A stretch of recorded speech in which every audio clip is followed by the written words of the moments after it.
México está cada vez peor. Tercera parte.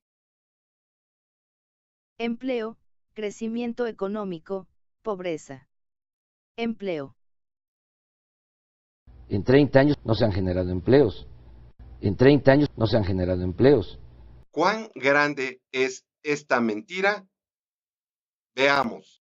La población económicamente activa o PEA por sus siglas, son las personas en edad y disposición de trabajar. En 1980 la PEA era de 22.1 millones de mexicanos, de los cuales 21.4 millones estaban empleados y 700.000 estaban desempleados. Para 2016 la población económicamente activa se componía de 54.1 millones de mexicanos, más del doble que en 1980. La pregunta es cuántos estaban desempleados si, como dice López, no se generaron empleos. Pues según su dicho tendría que haber habido el mismo número de empleados que en 1980 y casi 31 millones de desempleados. Pero en realidad el año pasado en México solo 1.9 millones estaban desempleados y 52.2 millones de mexicanos estaban empleados. Se crearon casi 31 millones de nuevos empleos entre 1980 y 2016, a razón de más de 800.000 por año. El empleo creció en 144%, casi al doble de lo que creció la población de México. Por cierto, la tasa de desempleo en México en 2016 fue del 3.5%, cuando que en 1982 fue del 4.7% y en 1988 llegó hasta 23.4%. Entonces casi 1 de cada 4 mexicanos en disposición de trabajar estaba desempleado.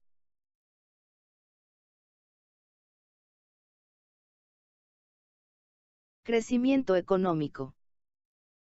En 30 años no ha habido crecimiento económico. La mendacidad de esta afirmación es evidente. Si dice que no hubo crecimiento económico, ¿cómo es que se crearon 31 millones de empleos entre 1980 y 2016? Por supuesto que sí hubo crecimiento económico.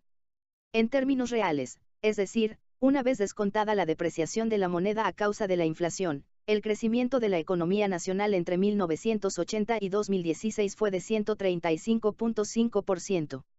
Pero esta cifra, aunque cierta, no considera el aumento de la población. Para ello está la medida del Producto Interno Bruto per cápita, es decir, la riqueza creada en un año dividida entre el número de habitantes. Así, en 1980 en México tocó de a $1.980 por habitante, mientras que para 2015 tocaba de a $9.700 por mexicano, un incremento del 390.4% en 36 años. Pero cabe advertir que estas cifras del Banco Mundial se expresan en dólares corrientes y no consideran la depreciación de la moneda.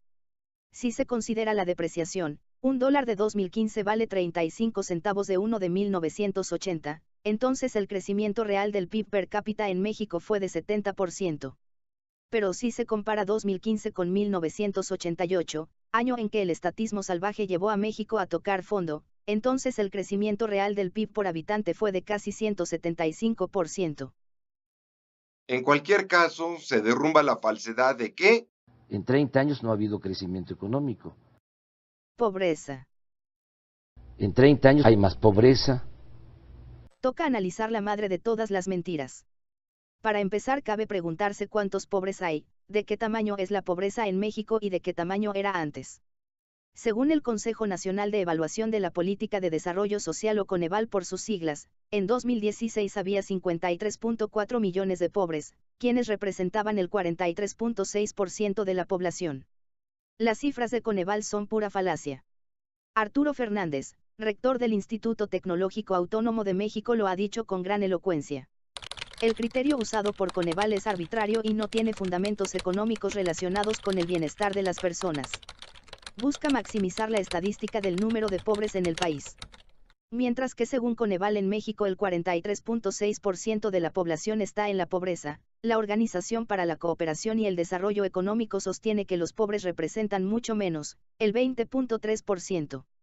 El Banco Mundial establece que el 23.6% de los mexicanos están en la pobreza, es decir 28.2 millones de mexicanos, no 55 millones. Esos mexicanos pobres no consiguen un ingreso al menos equivalente a $4 diarios. Entre el año 2000 y 2015 la población mexicana en pobreza se redujo en un 45%. Desde 2000 cada año salió de la pobreza 1 millón de mexicanos. Pero el registro del Banco Mundial no va más atrás de 2000, lo cual no permite comparar 2016 o 2015 con 1980 o año cercano. Con la misma metodología del Banco Mundial calculamos el número de pobres. Tomamos como base del cálculo a 1983 porque es a partir de ese año en que existe una encuesta nacional de ingresos y gastos de los hogares. Para calcular el número de pobres en México en 1983 no consideramos el ingreso mínimo de $4, sino uno más bajo, de $1.6 diarios, en virtud de la depreciación tanto del dólar como del peso. En 1983 el 59.6% de los mexicanos eran pobres mientras que, como ya se indicó, en 2015 era casi el 24%. Entre 1983 y 2015 la pobreza bajó en México en un 60.4%. Y no es poca cosa. El mito de que cada vez estamos peor ha sido demolido. Por lo demás, si no estamos en el infierno, no existen los diablos que nos tienen en él. Y si no existen ni el infierno ni los diablos, ¿quién necesita un Mesías y sus promesas demenciales?